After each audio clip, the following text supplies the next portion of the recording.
तर नवयुग प्रतिष्ठानच्या इथं आमचे प्रतिनिधी कपिल राऊत आपल्यासोबत जोडले गेले आहेत। कपिल, गोविंदा पथक या ठिकाणी मोठ्या संख्येने दाखल झालेले आहेत। आज दिवसभर असाच उत्साह आपण पाहणार आहोत। काय सध्या वातावरण या ठिकाणी पाहायला मिळतंय?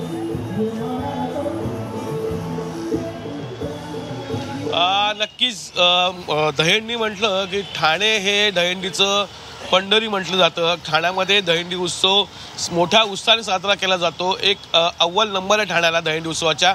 आणि आपण नवयुग मित्रमंडळ म्हणजे पारंपरेची दहीहंडी ज्याला बोलतात तिथे आलेले आहोत। तुम्ही बघू शकता का या दहीहंडीचा वेगळा माहोल इथे दिसत आहे। वेगळं स्थान ह्या दहीहंडी मंडळाने इथे स्थापन केलेलं आहे। वेगळं असं मंडळ ठाण्यातलं आहे आणि यांचं हे 21वं वर्ष आहे। लाखो रुपयाची बक्षिसं या मंडळाकडून देण्यात येतात। मुंबई असतील, ठाणे असतील असे अनेक मंडळं या दहीहंडी उत्सवाला हजेरी लावत असतात। एक परंपरा जपण्याचं काम हे नक्कीच मंडळ करत असतात आणि इथे तयारी जोरदार सुरू आहे। आपल्याबरोबर या पूर्ण मंडळाचे आयोजक आहेत रमेश आंबरेजी, त्यांच्याकडे जाणून घेऊया। सर, हे कितवं वर्ष आहे, कशा प्रकारचा उत्साह इथे दिसतोय? सर्वांना पहिला गोकुळाष्टमीच्या आणि जन्माष्टमीच्या खूप खूप शुभेच्छा। सर्व गोविंद पथकांचे ठाणे नगरीमध्ये हार्दिक स्वागत। आज आमचे माजी पंतप्रधान कैलासवासी अटलबिहारी वाजपेयी यांची पुण्यतिथी, त्यांना विनम्र अभिवादन करतो। तसेच गेली 21 वर्ष सातत्याने इथे नवयुग मित्रमंडळ समाजसेवा आणि दहीहंडी उत्सव आणि नवरात्र उत्सव मोठ्या उत्साहाने साजरा करतो। तुम्ही बघाल तर मुंबईतून ठाण्यातनं अनेक पथकं इथे येत असतात आणि आम्ही त्यांची पूर्णपणे काळजी घेतो।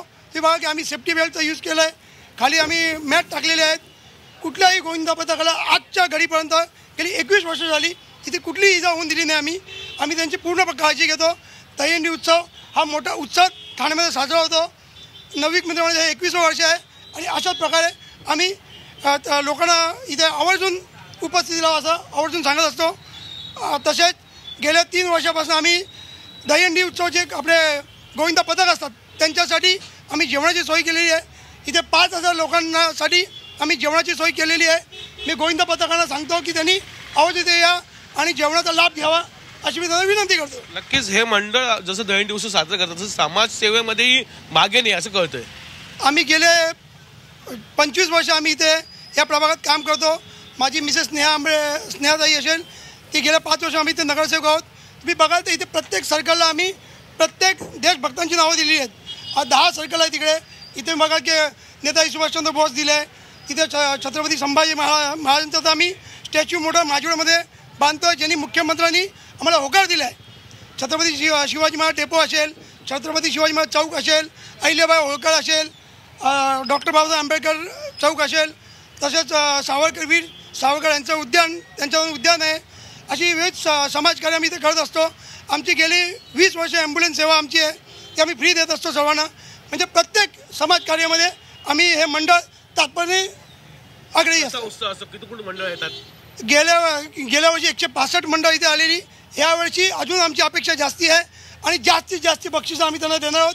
ती बघाल की मी 8 ट्रॉफ्या जे इथले ठाण्यातले जे मंडळ मोठे मंडळ आहेत त्यांच्यासाठी आम्ही 8 ट्रॉफ्या केलेल्या आहेत। म्हणजे ठाण्यातले लोक हे आपले कार्यकर्ते नसते, आपले मित्र आणि आपले भाऊ आहेत, त्यांच्यासाठी आम्ही त्या 8 मंडळांना 8 ट्रॉफ्या केलेल्या आहेत। आणि मोठी जी मंडळ येतील, आमच्या महिला भगिनी असतील, त्यांच्यासाठी मोठी ट्रॉफीचं आयोजन केलेलं आहे। त्यांनाही मोठं बक्षीस रोख रक्कम देतो सर्वांना। आणि तसेच मुख्यमंत्री सहाय्यक निधी, वैद्यकीय सहाय्यक निधी त्यांच्यासाठी 1,11,111 रुपये आम्ही फडणवीस साहेबांकडे आज सुपूर्द करणार आहोत। नक्कीच एकंदरीतच एक वेगळा उत्साह इथे दिसत आहे। त्याचबरोबर समाजकारण इथे पाहायला मिळत आहे। जे मुख्यमंत्री सहायता निधी आहे त्याच्यामध्येही ते काही अमाऊंट आहे हे देणार आहे। त्यामुळे एकंदरीतच हे मंडळ जे आहे परंपरा तर जपतच आहे, व त्याचबरोबर एक सामाजिक संदेशही देत आहे, सामाजिक कार्यही ते करताना इथे पाहायला मिळत आहे।